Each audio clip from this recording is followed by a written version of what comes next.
Bueno, entonces, como decíamos, tenemos hoy el último encuentro acerca de esta materia, que no me voy a cansar de repetirlo, es apenas una miradita, una postal de la superficie de lo que es Primera Juan, y en la cual hemos tratado de ver y de aplicar, de usar algunas de las herramientas que aprendimos en la unidad de griego, básicamente en aprender a jerarquizar oraciones, a analizar oraciones, a darnos cuenta de quién está hablando un verbo determinado, a darnos cuenta de si un sujeto está puesto como un caso simplemente nominativo o acusativo, o si un sujeto está siendo el instrumento para otra cosa.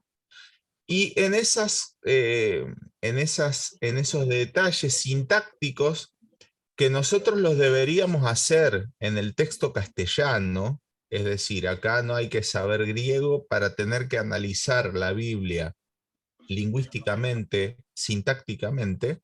En el idioma griego tiene mayor seriedad, mayor valor, porque hay traducciones que son deficientes de las escrituras, hay traducciones que no son deficientes, sino que son malintencionadas de la escritura. Por ejemplo, la traducción del Nuevo Mundo, la de los Testigos de Jehová, es una traducción tergiversada a propósito.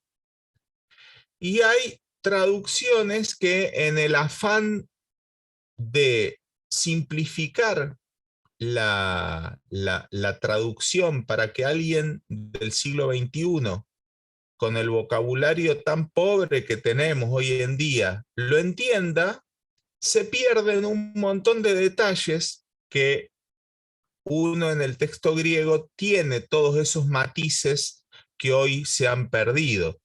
El otro día estaba oyendo de que, según un estudio, el léxico promedio en la década de los 70 de una persona de mediana educación, o sea, ni siquiera estamos hablando de un universitario, una persona de mediana educación era de 3.000 palabras. Y hoy en día el léxico promedio de una persona de mediana educación son 600 palabras. O sea, con 600 palabras una persona hoy se comunica. La pobreza de contenido en 600 palabras contra 3.000 queda a la vista.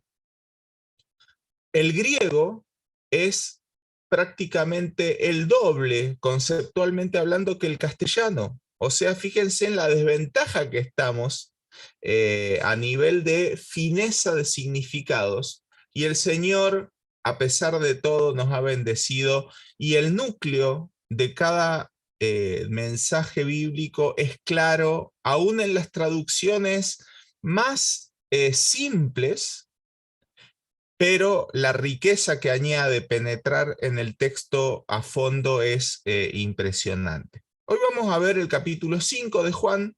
Lo dejé solito para una clase porque es un capítulo difícil, y dividí en tres cosas que me gustaría ver con ustedes, que tienen que ver con el tratamiento hermenéutico y exegético de Juan, que nos van a ayudar a ordenar la clase de hoy. El primer elemento, voy a compartirles pantalla. El primer elemento es un problema textual. Un problema textual de Primera Juan capítulo 5, y es el versículo 7. El versículo 7 de Primera Juan 5, en la versión Reina Valera, dice: porque tres son los que dan testimonio en el cielo, el Padre, el Verbo y el Espíritu Santo, y estos tres son uno. Esta frase, este versículo que aparece en el capítulo 5 de Juan, de Primera Juan, versículo 7, no aparece en otras traducciones de la Biblia. Incluso en la traducción Reina Valera revisada del año 2000, aparece entre corchetes. Y en otras traducciones, por ejemplo en la Nueva Versión Internacional, directamente vierten un versículo 7 y 8 unificados en un solo texto que dice: tres son los que dan testimonio, verso 7, hasta ahí el 7, y sigue el 8, y los tres están de acuerdo, el espíritu, el agua y la sangre. ¿Cuál es el problema con el versículo 7? Que se lo ha dado en llamar la coma joánica. La coma joánica, cuando ustedes escuchen al nombrar eso, es el problema del versículo 7 de Primera de Juan 5. El problema es un problema textual. Si ustedes recuerdan, cuando vimos las primeras clases de hermenéutica, lo primero que tengo que hacer para comenzar a pensar en la enseñanza bíblica es seleccionar mi texto de base. Y yo les había comentado que hay dos textos de base fundamentalmente: el Textus Receptus y lo que se conoce como el texto crítico, cuya versión más depurada es la versión de Nestlé. ¿Qué es un texto crítico? ¿O qué es un texto base? Como todos saben, los manuscritos bíblicos con los que contamos son escasamente ediciones completas de la Biblia. Tenemos traducciones completas de la Biblia, pero tenemos pocas ediciones del texto completo bíblico en un solo volumen que tenga mucha antigüedad. El manuscrito con el que comúnmente se cuenta es un manuscrito parcial, manuscrito de una carta, manuscrito de un fragmento de carta. Entonces es como tener un gigantesco rompecabezas, es como, imagínense que alguien agarró un libro y lo despanzurró, y tengo muchas copias manuscritas del texto bíblico, y tengo que unir en un solo volumen, en un solo texto, todas esas piezas de información. ¿Cuál es el asunto? Que hay textos que están con alguna diferencia textual entre ellos, y entonces ahí el que toma el mando es el editor, el que va a decidir, bueno, entre estas dos opciones me voy a quedar con esta porque me parece que es la más fiel, la más certera, la más precisa, la más corroborada mayoritariamente. Hay un montón de criterios. El primer editor que nosotros, de la era moderna, que tenemos del texto griego es Erasmo, Erasmo de Rotterdam. Erasmo en el año 1516 edita el primer Nuevo Testamento completo en griego. Antes había habido una versión completa en griego que era la Políglota Complutense, que es una versión paralela de varios idiomas, pero el que lo hizo lo publicó después de Erasmo, por lo tanto Erasmo se llevó el privilegio de ser el primer editor del texto griego. Y resulta que en el texto griego, en los manuscritos con los que Erasmo contaba, fíjense que estamos hablando 1516, o sea, hace muchos años atrás, la coma joánica no estaba el verso 7. Sin embargo, esa frase sí estaba en la Vulgata latina. Si ustedes se acuerdan, Jerónimo, en el siglo IV, traduce al latín la Biblia, que se dio en llamar la edición Vulgata latina, y esa Biblia fue la que hizo carrera en, en la organización católica, en la Iglesia Católica. El texto 7 es fantástico, o sea, nos resuelve un problema que es que en la Biblia en ningún lugar se habla con un lenguaje tan transparente de la unidad trinitaria como en este texto. ¿Cuál es el tema? Que Jerónimo en la Vulgata tampoco lo había incluido en la primera edición. Lo incluyó mucho después y aparentemente se incluyó a partir de una glosa. ¿Qué es una glosa? En el texto de la Biblia, nosotros a veces, ¿qué hacemos al lado? Anotamos algo. Eso es una glosa. Yo agarro mi Biblia y veo que escribí algo. ¿Para qué? Para acordarme de un texto, para aclarar alguna palabra, para, no sé, anoté mi Biblia. Aparentemente la coma joánica ha sido un desliz de una glosa de un copista al texto. Y esa coma joánica hizo carrera porque era un texto fenomenal. Erasmo no encuentra ningún manuscrito griego que contenga la coma joánica. La Vulgata está en latín, no en griego. Entonces él dice, a los que le dicen, ¿por qué no pusiste este verso que es tan bueno para nosotros? Los teólogos lo usaban. Él dice, si me muestran un manuscrito griego que lo contenga, lo pongo. Y le presentan un manuscrito griego muy tardío del siglo XIV, que la contenía a la coma joánica en griego. Y bueno, en el 1522, en la edición de Erasmo de Rotterdam, aparece la coma joánica. ¿Cuál fue el derrotero de esta inclusión? Estefano hace su texto bíblico crítico en el 1550, toma de base el texto de Erasmo, y Casiodoro de Reina toma el texto de Estefano y traduce la coma joánica en la versión del Oso.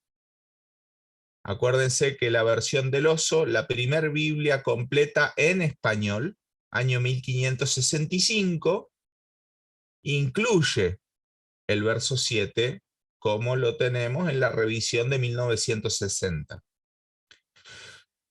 Pasa el tiempo, se descubren más manuscritos griegos antiguos, sobre todo el Códice Sinaítico y el Códice Vaticano, de los cuales hablábamos hace un tiempo, y en esos códices que están en griego, que ya son del siglo XI, siglo XII, muy anteriores al pergamino que se le había dado a Erasmo, la coma joánica directamente no está. Y entonces el texto crítico la rechaza. En algunas Biblias, por ejemplo, en la Reina Valera contemporánea, aparece entre corchetes porque hizo carrera ese texto, entonces aparece entre corchetes. Cuando en una traducción aparece algo entre corchetes, significa que esa parte no está sustentada mayoritariamente. Y en otras, como por ejemplo en algunas versiones más modernas, aparece un asterisco y abajo a pie de página pone, en algunos manuscritos dice, y vierte la coma joánica. ¿Cuál es el gran problema con la coma joánica? Es que no condice con el hilo discursivo que va llevando el capítulo 5 de Primera Juan. Porque el capítulo 5 de Primera Juan viene hablando del testimonio que Dios dio acerca de su Hijo. Un testimonio que está verificado, que está difundido, que está presenciado por agentes humanos. Recordemos que en el capítulo 1, apenas empieza Juan, él dice lo que hemos visto y oído, lo que tocamos con nuestras manos, lo que vieron nuestros ojos tocante al verbo de la vida, esto les anunciamos. Juan dice, nosotros le predicamos algo que vimos, algo que no nos contaron, algo que vimos nosotros. Y luego dice, en el versículo 9, aceptamos, perdón, estoy en la NBI, en el verso 9 dice, si recibimos el testimonio de los hombres, mayor es el testimonio de Dios. El testimonio de Dios, ¿de qué? ¿Cuál es el testimonio que se está discutiendo acá? El testimonio de Dios, versículo 9, con que Dios ha testificado acerca de su Hijo. Lo que Dios dice sobre, voy a decirlo con todo el respeto, sobre Jesús. Lo que Dios dice desde el cielo a la tierra sobre este que se veía como un hombre. Jesús, el carpintero de Nazaret. Y dice el versículo 11, y este es el testimonio, que Dios nos ha dado vida eterna y esta vida está en su Hijo. ¿A dónde apunta Juan con sus escritos? Y si ustedes son avispados, van a darse cuenta que la primera de Juan es la seguidilla lógica del Evangelio. ¿Cómo termina el Evangelio de Juan? Jesús hizo muchas señales, las cuales si se escribieran pienso que no cabrían en el mundo entero, los libros, pero estas señales se han escrito para que ustedes crean que Jesús es el Cristo. Todo el Evangelio de Juan es una defensa, vamos a decirlo con una palabra técnica, es una apologética de que este Jesús, el hombre que se vio caminando por la tierra de Israel, es el Mesías. La predicación de Pedro en Pentecostés, ¿recuerdan cómo remata Pedro el discurso? A este Jesús, a este hombre, a quien ustedes crucificaron, Dios lo tiene por Señor y Mesías. Dice Juan que el que no cree esto no es de Dios. El que no cree que Jesús es el Cristo es el anticristo. Entonces, si yo clavo en este discurso tan lineal, argumentativamente, una cláusula como el verso 7, que no tiene nada que ver con el discurso del testimonio que se da desde el cielo,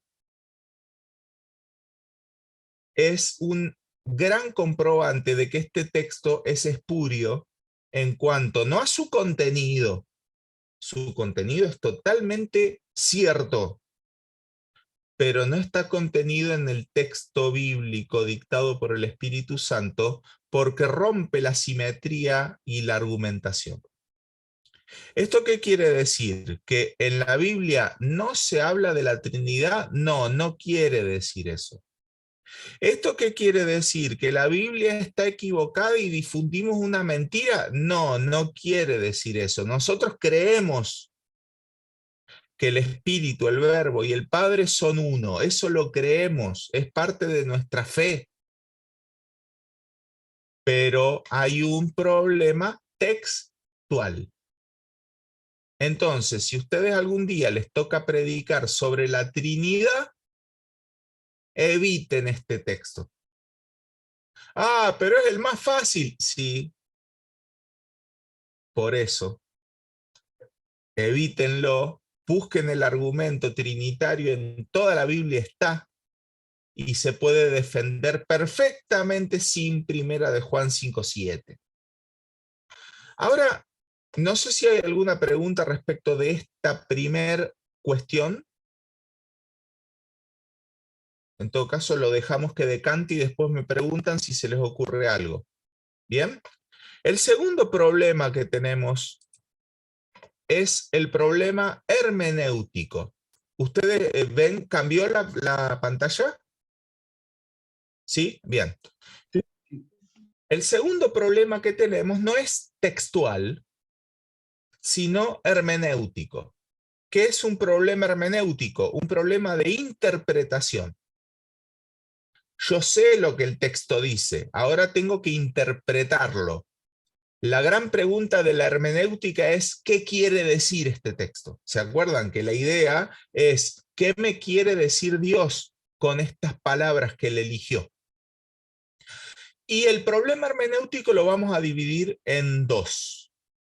El primer problema hermenéutico, que son los testigos. Y el segundo problema hermenéutico, que lo vamos a dejar para después del recreo. Así les dejo picando ahí de qué va a ser el segundo problema. Dice en Primera de Juan, capítulo 5, versículo 7-8, vamos ahora a pensarlo como una sola cosa, el 7-8, tres son los que dan testimonio en la tierra: el espíritu, el agua y la sangre, y estos tres concuerdan. Vamos a pensar argumentativamente. Juan está dando un testimonio, él, como hombre, como ser humano. Y ahora dice, hay tres, además de los testigos humanos, que dan testimonio. De uno ya habló antes, el espíritu, digamos, no hay mucha duda de que cuando dice que el espíritu da testimonio, se está refiriendo, prácticamente nadie niega que se está refiriendo al Espíritu Santo. Tres dan testimonio en la tierra, y luego dice que hay un testimonio de hombres y un testimonio de Dios. Por lo tanto, yo puedo pensar hermenéuticamente que estos tres que dan testimonio en la tierra son el testimonio de Dios sobre su Hijo. ¿De acuerdo? No, si en algún momento se confunden con algo que yo digo, me paran y lo vuelvo a decir. O sea, no lo vuelvo a decir, lo digo de otra manera para que se entienda.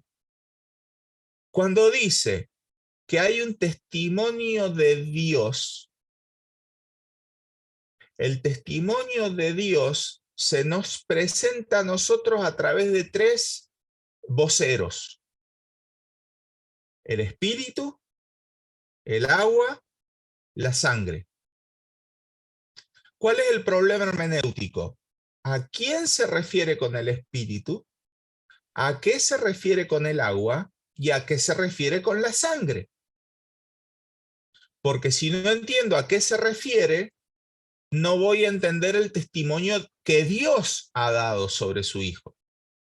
Y me voy a quedar con el testimonio humano o el testimonio de las personas.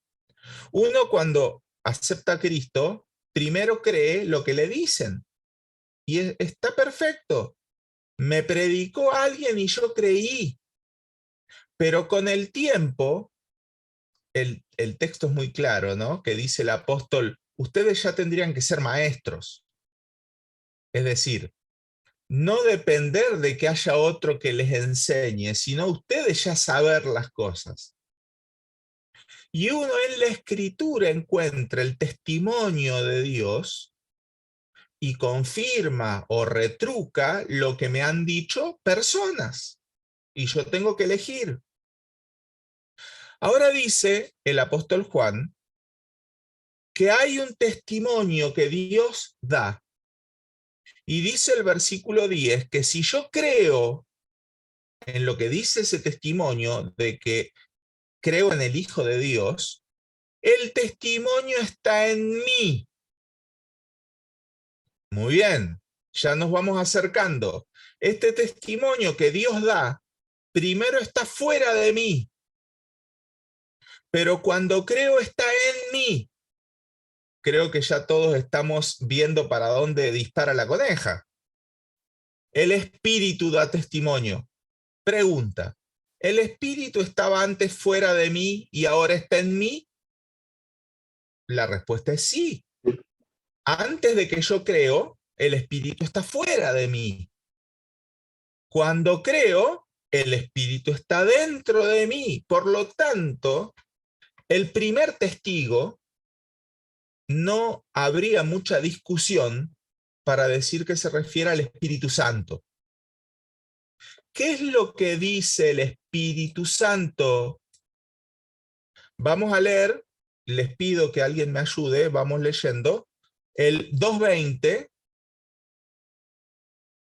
2:27, a ver, Seba y Sofi, 2:20 y 2:27.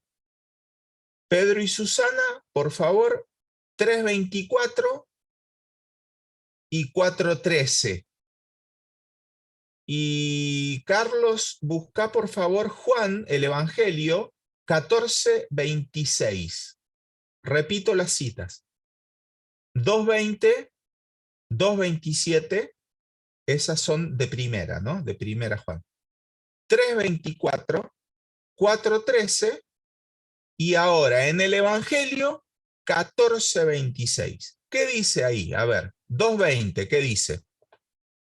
2:20. Pero vosotros tenéis la unción del Santo y conocéis todas las cosas. Fíjense que acá habla de una unción del Santo. Todos sabemos que cuando el Espíritu es llamado, se lo denomina también como unción, ¿sí? Como el aceite del sacerdote. Bueno, ahí tenemos la unción. ¿Qué es lo que hace la unción esta del Santo? ¿Nos? ¿O nos hace? No, ahí lo dice el texto. ¿Qué nos permite? Conocer. Conocer. Conocer. 2:27, ¿qué dice? Pero la unción que vosotros recibisteis de él permanece en vosotros, y no tenéis necesidad de que nadie nos enseñe, así como la unción misma os enseña todas las cosas y es verdadera, y no es mentira. Según ella os ha enseñado, permaneced en él. ¿Qué hace la unción según este texto? Este es un texto capital, ¿no? Para hablar del Espíritu Santo.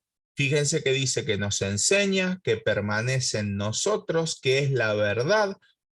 Un gran tratado de neumatología en un texto nomás. ¿Qué dice el capítulo 3, versículo 24? Y el que guarda sus mandamientos permanece en Dios y Dios en él, y en esto sabemos que él permanece en nosotros, porque el Espíritu que nos has dado, por el Espíritu que nos ha dado. Dios permanece en nosotros por su Espíritu. Por su Espíritu. 4:13. Dice, y nosotros hemos visto y testificamos que el Padre ha enviado al Hijo, el Salvador del mundo. No, ese es el 14. 4:13. En esto conocemos que permanecemos en Él y Él en nosotros, en que nos ha dado de su Espíritu. Fíjense que la alusión al Espíritu es permanente en la carta. Ahora en el Evangelio, ¿qué dice? Evangelio de Juan capítulo 14, versículo 26. Mas el Consolador, el Espíritu Santo, a quien el Padre enviará en mi nombre, Él os enseñará todas las cosas y os recordará todo lo que yo os he dicho. Muy bien, y por favor lee también en el mismo 14, pero del verso 16 al 17. Y yo rogaré al Padre y os dará otro Consolador para que esté con vosotros para siempre, el Espíritu de verdad, al cual el mundo no puede recibir porque no le ve ni le conoce, pero vosotros le conocéis porque mora en vosotros y estará en vosotros. Fíjense que acá aparece una cuestión que ya hemos visto, la diferencia entre el mundo y el creyente. Esto ya lo hemos visto. En todo el discurso de Juan, de primera Juan, aparece esa distinción, en todo el discurso. Y en el Evangelio habla clarito que el mundo no lo conoce, no lo puede ver al Espíritu. Ahora, si podemos asociar la idea de que el Espíritu es el que da testimonio a nuestro espíritu de que somos hijos de Dios, asociamos que el Espíritu nos enseña todas las cosas, asociamos que este Espíritu es verdadero y lo que dice es verdad. Asociamos por el Evangelio, y el Señor lo dice, de que el Espíritu nos guiaría a toda verdad. Asociamos por el mismo Evangelio y también por la carta de que el Espíritu permanece en el creyente. Ahí tendríamos el primer testigo. Un testigo de parte de Dios que dice que Jesús es el Cristo. Recordemos, Jesús es el Cristo, es una declaración de deidad, es una declaración mesiánica. En hebreo sería Jesús es el Mesías, y en castellano sería Jesús es el ungido o el enviado de Dios. No estamos hablando acá de señorío de Cristo, estamos hablando de deidad de Cristo. En todo el Evangelio de Juan se habla de que Jesús es Dios. En toda la carta de Juan se habla de que Jesús es Dios. Por lo tanto, yo tengo que ver y leer. ¿Quién va a leer esos libros? Tiene un problema de que alguien le está diciendo que Jesús no es Dios. Si ustedes se acuerdan, cuando vimos cristología, habían herejías cristológicas. Herejías que podemos resumir básicamente en dos paquetes. Uno, los que decían que Jesús no era Dios, y otros, los que decían que Jesús no tenía cuerpo material. Esas son, a grandes rasgos, la división de las grandes discusiones del siglo II y III. Los que decían que Jesús no era Dios estaban divididos también. Habían algunos que decían que directamente Jesús era un hombre común y corriente que había sido tomado por la deidad en su bautismo y que en la cruz se había retirado, y el que había muerto en la cruz no era un Dios, no era Dios, sino un hombre común y corriente. Otro grupo decía que Jesús era un hombre común y corriente, pero que desde el bautismo había sido tomado por el Espíritu Santo y ya no se había retirado más. Y había otro grupo que decía directamente que el humano Jesús era una ficción, que era un espíritu hecho visible en forma humana, pero que no tenía cuerpo material, porque el cuerpo material, según esta predicación, era pecaminoso y no podía ser que la deidad santa habite en un cuerpo material. Por lo tanto, todo lo que se vio en la cruz, en la vida, había sido una ficción, pero en realidad Jesús era Dios, pero no era hombre. ¿Me van siguiendo? Entonces Juan tiene que atajar esa herejía, esas herejías. Y las ataja desde los dos wines. Y presenta el testimonio. Jesús era hombre, queda claramente comprobado en todo el Evangelio de Juan. Jesús era Dios, queda claramente comprobado en todo el Evangelio de Juan. Y ahora escribe de vuelta seguramente a los mismos destinatarios. Yo ya les hablé a ustedes de este Jesús Dios. Les escribí un libro entero. Y ahora les vienen a llenar la cabeza con que no es Dios. El que les está diciendo eso es el anticristo. El espíritu del anticristo. Y ese que les está diciendo que Jesús no es Dios, está yendo en contra no de los apóstoles solamente que predican que sí es Dios, sino está yendo en contra del espíritu. Ahora, ¿cuál es el problema? El problema ahora viene con el agua y la sangre, porque Juan dice que son tres los que dan testimonio. El espíritu, que ya lo hemos resuelto, el agua y la sangre. Agua y sangre en griego son agua y sangre, no hay una interpretación de la palabra. Exegéticamente es la palabra para agua y para sangre. Por lo tanto, yo si uso el método comparativo, que es el que explicamos la semana pasada, de buscar el término en todo el texto juanino para entender de qué me habla cuando habla de agua y cuando habla de sangre, tengo que pensar primero, ¿se estará refiriendo el capítulo 5, verso 8 de Primera Juan a agua y sangre material? ¿O se los estará utilizando como una metonimia de otra cosa? Vamos a recordar hermenéutica. ¿Qué era la metonimia? Era una figura de dicción por la cual se nombraba una cosa por un elemento que la representaba. Por ejemplo, si yo digo, la corona británica ordenó la guerra de las Malvinas. Cuando digo la corona, estoy hablando de el rey o la reina. Utilizo un elemento que está relacionado con el monarca y lo utilizo por metonimia. ¿Me entienden, no?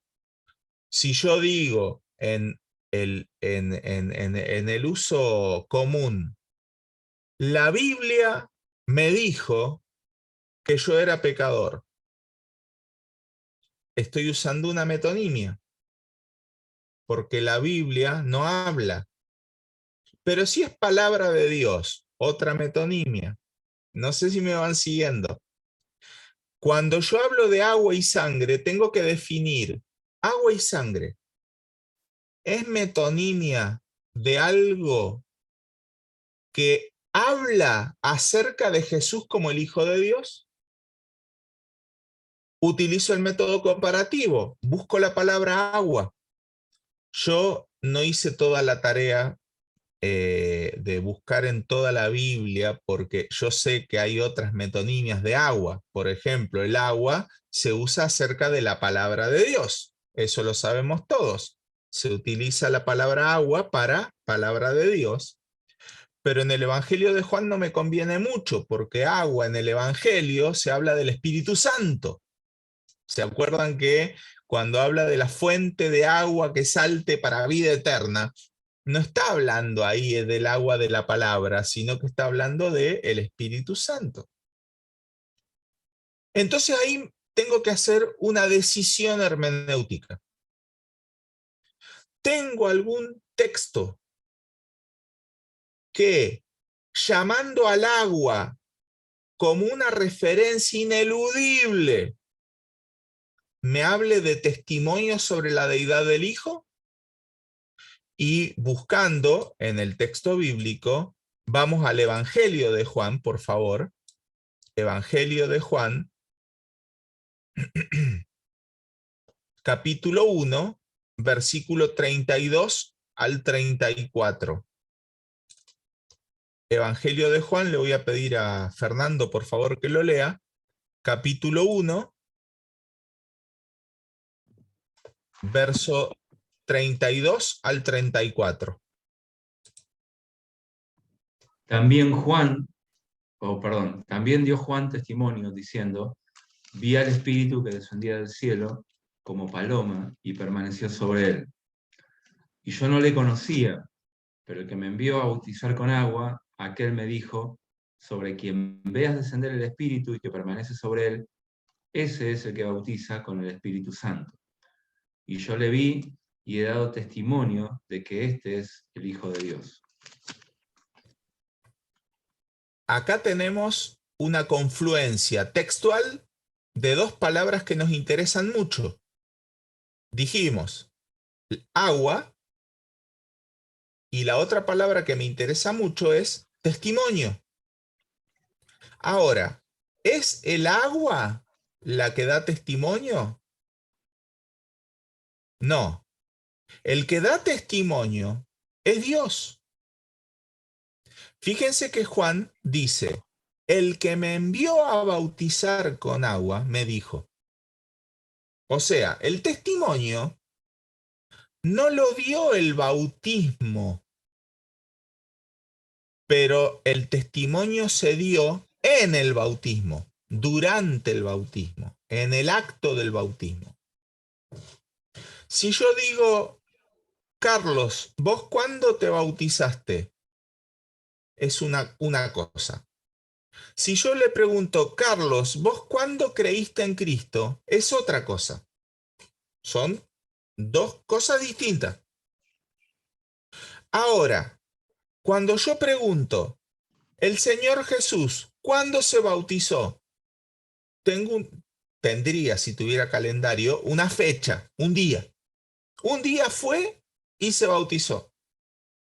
Y Juan dice, pero yo sabía de antes. Yo sabía de antes que en el que yo viera tal señal, ese era distinto. De hecho, ¿se acuerdan que cuando lo ve venir al Señor, Juan no lo quería bautizar? Pero le dice algo llamativo, le dice, vos me tenés que bautizar a mí. ¿Con qué? Y acá lo dice el texto, este es el que bautiza con el Espíritu Santo. Vamos a redoblar la definición de bautismo. Bautismo significa meter adentro.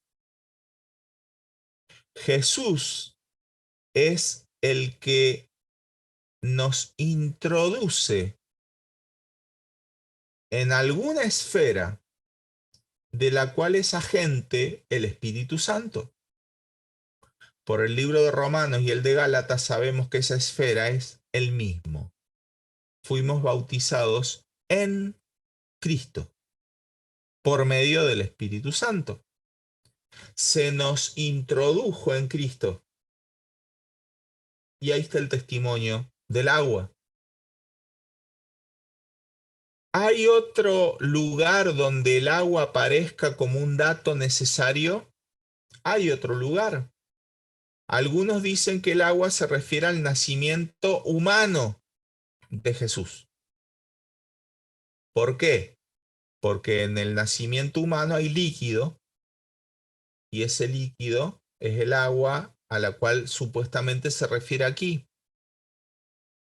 Me cuadra menos que la idea del bautismo del Señor, porque en el bautismo tengo testimonio de la deidad del Hijo. En el nacimiento tengo testimonio de la deidad del Hijo, sí, también. Llamará su nombre Emmanuel. Pero en el bautismo tengo un testimonio que se dio públicamente. ¿Se acuerdan que cuando baja la paloma y permanece en él, se oyó un trueno? La voz de Dios. Y ese trueno, esa voz de Dios, la escucharon todos los que estaban ahí. Y dice Juan, escribe Juan el Bautista, yo le vi y he dado testimonio. Ahora, ¿cuál es el tercer testigo? La sangre. Y la sangre también vamos a buscar en el método comparativo por la palabra griega que significa sangre en el discurso de Juan, donde aparece que no se refiera a la sangre común, digamos, a sangre de animales o a otra cosa. Y tenemos varios textos en los cuales se utiliza la sangre como una alusión, como una metonimia, como una representación de la muerte. Vamos a ver Juan 6:54, a ver Miriam si lo podés leer y buscar, Juan 6:54.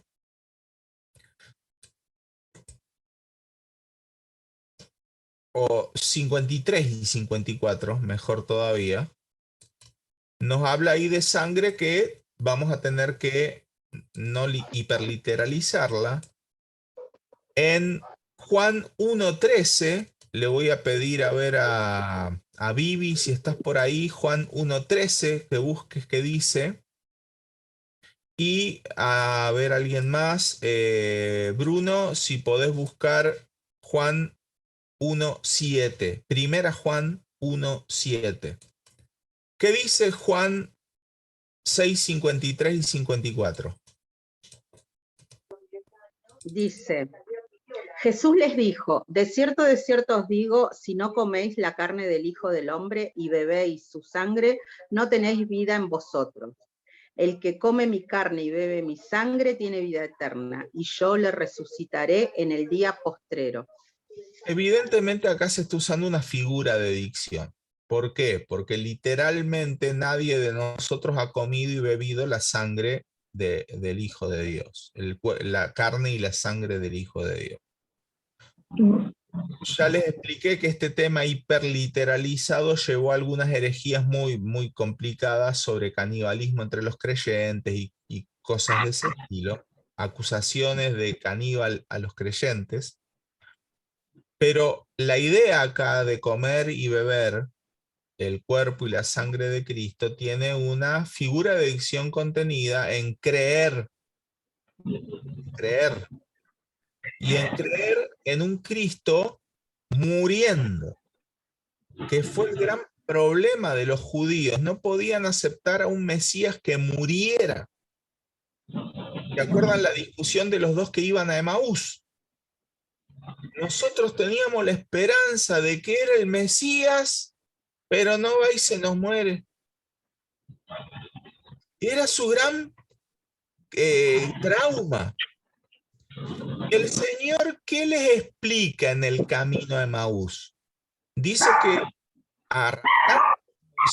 siguiendo por los profetas, les mostraba que era necesario que muriera. Era necesario que muriera. Por lo tanto, cuerpo y carne, sangre y carne, representados en pan y vino, tienen un significado de la obra de la muerte de la cruz. Ahora, fíjense lo que dice 1:13. ¿Qué dice 1:13?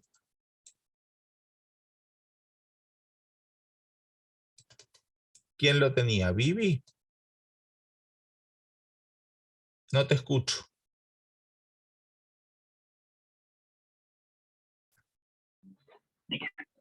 Yo tenía 1:7, pero leo el 1:13, los cuales no son engendrados de sangre, ni de voluntad de carne, ni de voluntad de varón, sino de Dios. Ahí también aparece la palabra sangre. Pero evidentemente tampoco es la sangre, no está hablando de sangre en tanto elemento compositivo del sistema circulatorio. Ahí la idea de sangre se refiere a algo que es material en contra de algo que es espiritual. Porque dice que los hijos de Dios, bien, el 12, todos nos acordamos, les dio el derecho de ser hijos de Dios, no son engendrados de sangre, ni de voluntad de carne, ni de voluntad de varón. No es una cuestión física. Algo que se repite en el capítulo 3 con Nicodemo. ¿Cómo puede un hombre nacer siendo viejo? No, Nicodemo, no entendiste nada. Lo que es nacido de la carne, carne es, pero acá te estoy hablando de un nacimiento del espíritu. Y lo que nace del espíritu, espíritu es. ¿Cómo me preguntas nacer de nuevo? ¿Cómo lo voy a hacer? Estamos hablando de una cuestión espiritual.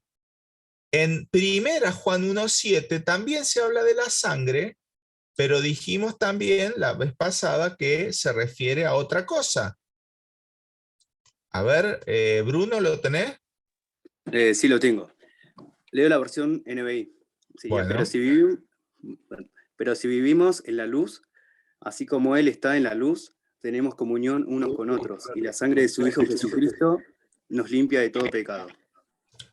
La sangre de su Hijo nos limpia. Dijimos ya cuando vimos el capítulo 1 que acá evidentemente no podemos tomarlo de una manera hiperliteral. La sangre limpia es una contradicción en sí misma, físicamente hablando. Entonces, ¿a qué se refiere acá? A la obra de Cristo. Evidentemente a la cruz de Cristo.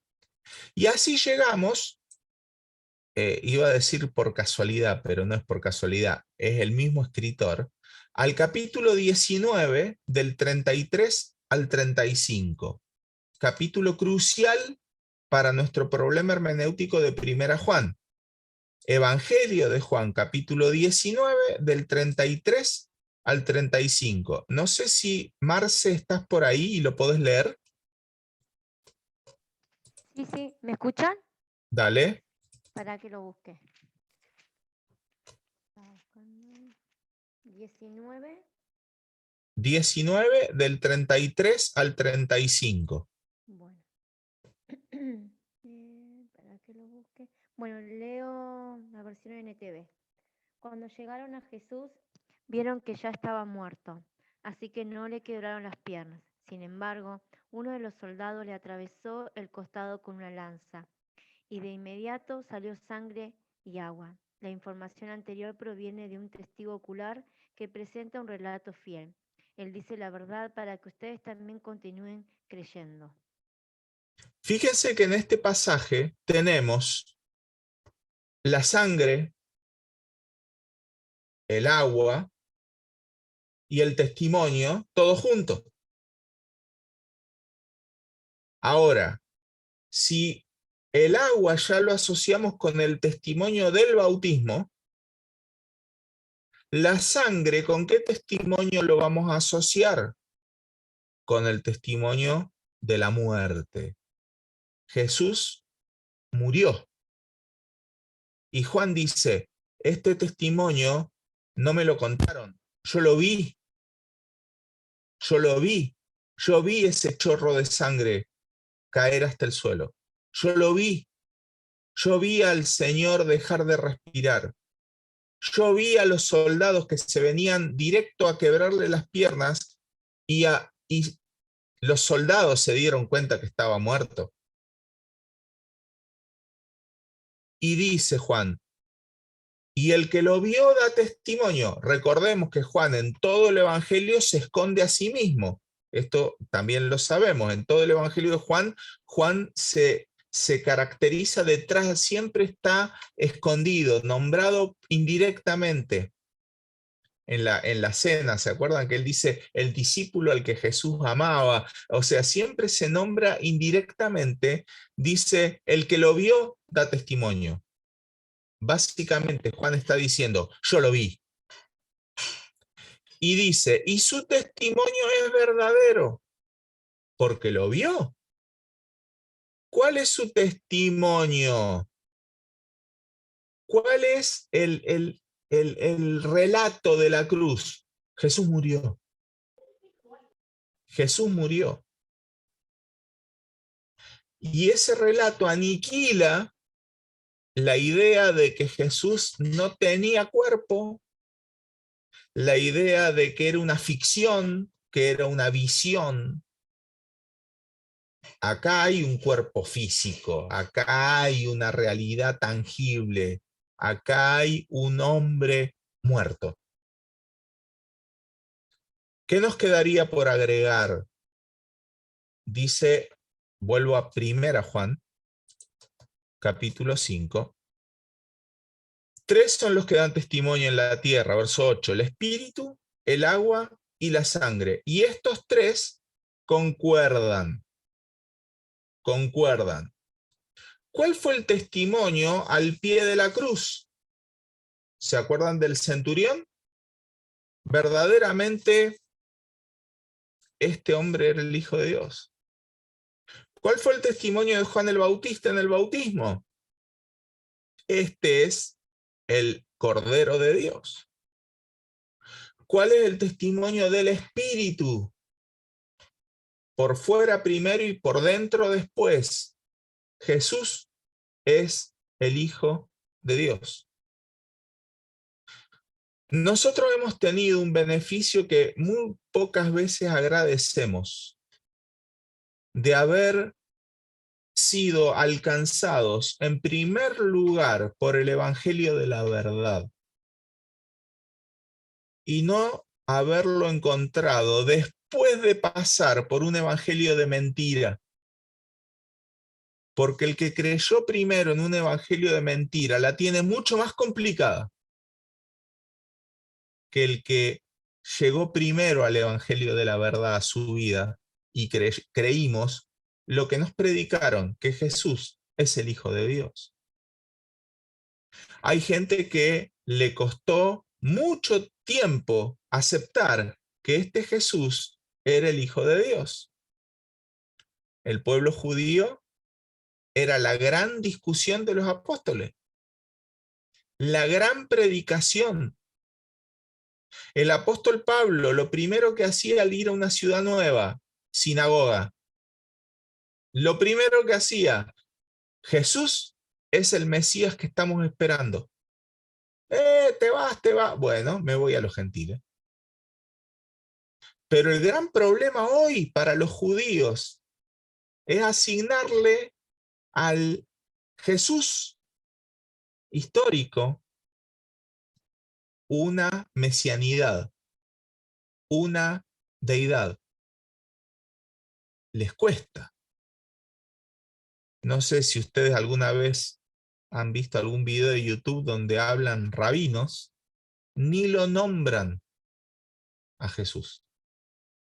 Ni lo nombran.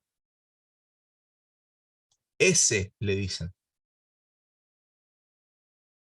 O sea, esa aversión y ese rechazo se transmite de generación en generación. Que un judío se convierta, un judío de los ortodoxos, que es un milagro de fe. Porque no pueden creer. Y la misma escritura dice, un velo hay en su cabeza.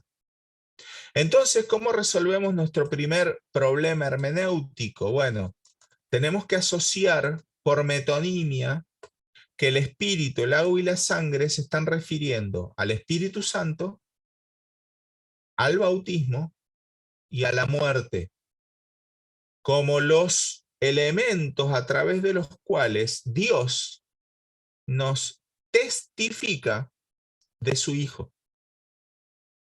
Si queremos extender un poco más el razonamiento, podemos decir que son los tres componentes en los cuales el creyente es bautizado. Porque el creyente es bautizado en el Espíritu, en el agua y en la muerte. Tenemos elemento bíblico para decir las tres cosas. Hemos sido metidos en Cristo y hemos muerto en Él.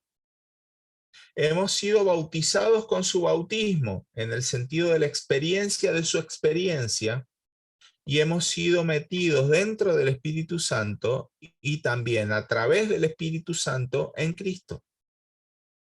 De modo que la idea se podría extender si quisiéramos, pero acá nos escapamos a la hermenéutica estricta de este pasaje.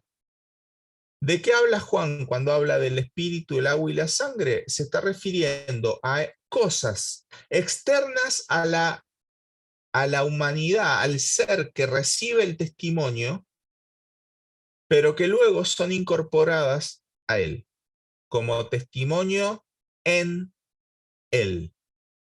Testimonio recibido por fe, pero luego atestiguado por el Espíritu dentro nuestro, que nos enseña, nos guía y es verdadero, y que nos explica, nos dice que Jesús es el Hijo de Dios.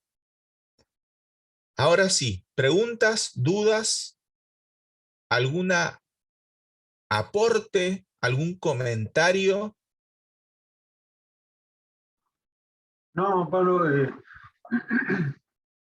un poco con lo que decías vos de la sana doctrina y lo difícil que es a veces explicarle a alguien que está en otra doctrina. Me ha pasado.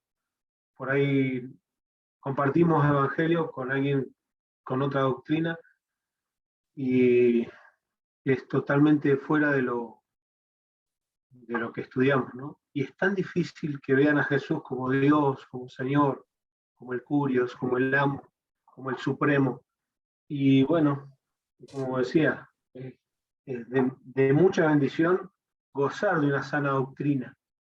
Y muchas veces no nos damos cuenta.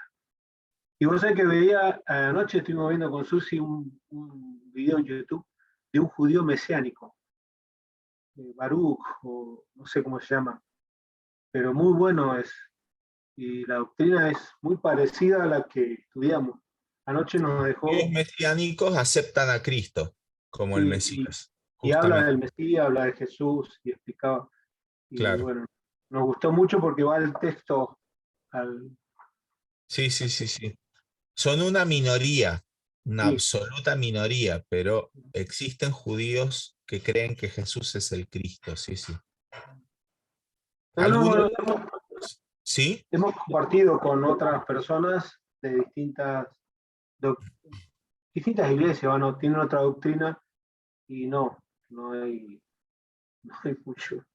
Es difícil. Sí, es difícil. Sí. Pablito, ¿y Carlos, qué hacemos con los dos versículos estos? ¿Los consideramos como un argumento nosotros mismos al exponerlo a otros? yo tengo una, a ver, vamos a decir la famosa frase, en lo que está claro, intransigencia. En lo que está oscuro, tolerancia. Y en todo, amor. Viene alguien y me dice, no, este texto para mí habla de la cruz solamente. El agua y la sangre de la cruz. Bueno, no coincido, pero no me voy a agarrar a las patadas por este tema. Ahora si viene alguien y me dice, Jesús no es el Cristo, ahí sí. Ahí sí voy a discutir, porque ese es un piso más abajo del cual no puedo bajar en la discusión. Ahora, hay elementos que son laterales a la doctrina, o que son periféricos a la doctrina, en los cuales uno tiene una opinión. En este caso, yo estoy dando una opinión a mi criterio acertada, a mi criterio fundamentada, a mi criterio coherente con el texto bíblico.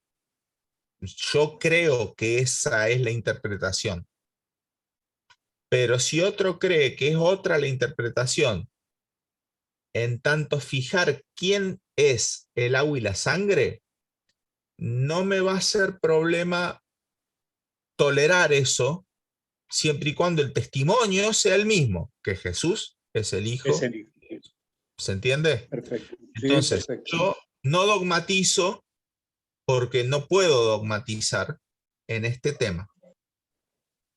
Pero creo que tengo la mirada, además es una mirada consensuada con mucha gente, no es que esto lo inventó Pablo ayer, no. Esto, la mayoría de los escritores más reconocidos opinan esto, ¿sí?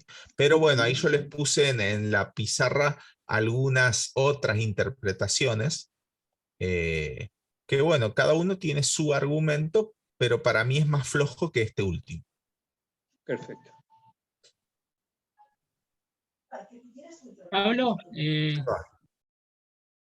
una consulta en Juan, el Evangelio Juan 19:34, cuando dice que los soldados abrieron su costado y al instante salió sangre y agua. Sí. Esa agua, digamos, la traducción más acertada sería agua. Sí, pero porque acordémonos que nosotros a veces utilizamos o queremos aplicarle a la Biblia términos que le son extemporáneos. ¿A qué me refiero? ¿Por qué a Jonás se lo comió un gran pez?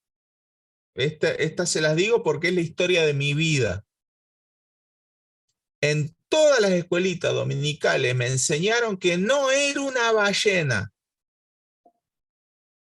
porque la ballena no es un pez, es un mamífero. ¿Está? Esto capaz que ustedes lo han oído también. El asunto es que como Pablo también cuando dice murciélago, que lo clasifica el murciélago como un ave que vuela también. exacto, el murciélago como ave, ¿sí? ¿Cuál es el problema? Es que la taxonomía animal se hizo en el Renacimiento, 1500, 1600, y después se refinó. Entonces nosotros queremos que un escritor del siglo IV antes de Cristo o V antes de Cristo vea un tremendo pescado y lo llame ballena, con la palabra ballena. ¿Qué pasa con el agua y la sangre? Nosotros entendemos al agua como un líquido, ¿verdad? Y la diferenciamos de la sangre estrictamente, si no le hacemos un laboratorio, ¿no? Porque es roja contra transparente, el líquido es distinto. Cuando uno analiza médicamente la cruz y piensa en un Jesús muerto, esta es la clave de todo, en un Jesús muerto, cuando le perforan el pecho, hay una división, esto lo podría explicar mucho mejor que yo, Gustavo, del suero y de la parte de la hemoglobina, hematocrita, no sé cómo se llama, la otra parte de la sangre, que se separa. Entonces, cuando pinchan el globo del corazón, el pericardio, sale eso, pero sale ya separado, sangre y agua. Juan no era médico, y aunque hubiera sido médico, no tenían en esa época, no, esto es suero, estas son plaquetas. Ah, Juan, ¿por qué no pusiste plaquetas y sangre? No, porque era agua para él, a la vista, era un líquido transparente que salió del pecho del Señor. Entonces, eso es lo que a mí me ayuda a determinar que sangre y agua en ese texto no son elementos diferentes, sino que son componentes de la misma cosa, de la sangre. Y me ayuda a mí a interpretar que el agua como testigo se debe referir a otro momento de la vida del Señor. Y el agua históricamente en el cristianismo se asoció con el bautismo. Históricamente, desde el principio. Entonces me queda mucho más coherente, esa es la palabra, mucho más coherente pensar en bautismo y cruz. Encima tengo los textos que me hablan de testimonio en esos dos actos, y bueno, ahí estaría la explicación a por qué aparece agua en ese lugar, pero es una referencia visual de un pescador a un chorro de algo líquido transparente que salió, y es agua. Es agua. ¿Se entiende? Sí. Agua. Algunos médicos hablan acerca del agua como sinónimo de sufrimiento. Ajá. De que la agonía llevó a ese estado del líquido. Sí, puede ser. Así es. Que un estrés semejante produce ese efecto. Exacto. Puede ser. Recordemos que la cruz nosotros la pensamos a veces muy a la ligera. Lo que era la muerte de cruz era espantoso, el sufrimiento físico al que se sometían. Y sumado que el Señor venía desde la madrugada llorando por el sufrimiento espiritual que se venía, a mí me conmueve, ¿no? Pensar lo que sufrió Cristo por nosotros. Así que bueno, que sea un buen dato para dar gracias al Señor. Hacemos una parada, 10 minutos, y -5 nos comunicamos de vuelta para terminar.